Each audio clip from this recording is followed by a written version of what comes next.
Coucou tout le monde! Aujourd'hui, je veux faire une vidéo sur un sujet important qui parasite et puis qui embête pas mal de monde. C'est ce que je vais appeler aujourd'hui le censeur spirituel. C'est la petite voix qui est derrière, qui va venir toujours critiquer avec beaucoup de principes spirituels, qui va utiliser vos valeurs, qui va utiliser ce que vous avez lu, ce qui vous a plu, ce qui vous a parlé, que ce soit dans des spiritualités qui font partie de d'autres cultures, des choses que vous vous êtes appropriées avec le cœur. Et ben, ce censeur va venir prendre ces faits et puis les déformer. Je vais prendre un exemple concret. Une personne qui vit en couple avec une personne perverse narcissique, le censeur spirituel va dire oui, c'est vrai que là il est comme ça, mais regarde à l'intérieur de toi, pourquoi tu provoques ça dans ta vie, pourquoi tu vis ça, c'est tout vient de toi, rappelle-toi, ce n'est pas à l'extérieur le problème, c'est toi. Enfin, vous voyez, le censeur spirituel va utiliser des concepts, mais va les rendre absolument indigestes, terribles, qui sont du domaine de la cruauté et puis du non-sens, et qui va rendre justement la personne dans le mal-être, qui va la culpabiliser, la mettre toujours à remettre en question ce qu'il n'y a pas à remettre en question, comme le respect, les limites, etc.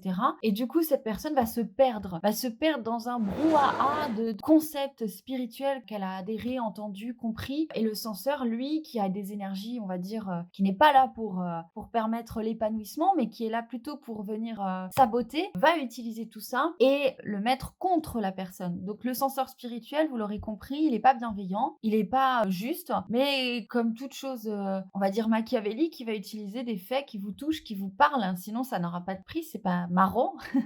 Là, j'aurais envie de dire, au lieu de travailler sur vous là où il n'y a pas à travailler, essayez justement de conscientiser que vous avez intégré en vous un censeur spirituel qui n'est pas bienveillant, qui n'est pas du tout spirituel, qui n'est pas dans le cœur, et identifiez-le. Vous pouvez lui donner un visage d'ailleurs à cette petite voix, à ces pensées récurrentes et négatives. Vous pouvez lui donner un visage qui vous paraît pas très sympathique, comme ça vous arrêtez de le prendre pour un grand sage. Ces pensées-là ne sont plus associées à du bon sens, mais plutôt à du sabotage. Et déjà, le fait de se dissocier de ça en comprenant que oui, il pourra potentiellement continuer à parler, vous aurez peut-être potentiellement toujours des pensées comme ça, mais l'intensité sera de plus en plus basse et il sera de plus en plus loin. Pour que vous puissiez vous valider, parce que les concepts tels que tout vient de nous, etc., c'est des concepts qui sont certes beaux, mais à l'échelle humaine, pas toujours applicables. Et il y a des subtilités, chaque cas est différent, on peut pas créer des généralités, on peut pas balancer ça comme ça en fait, à n'importe qui pour n'importe quelle situation. C'est absolument dangereux et le censeur spirituel peut devenir un gourou. Donc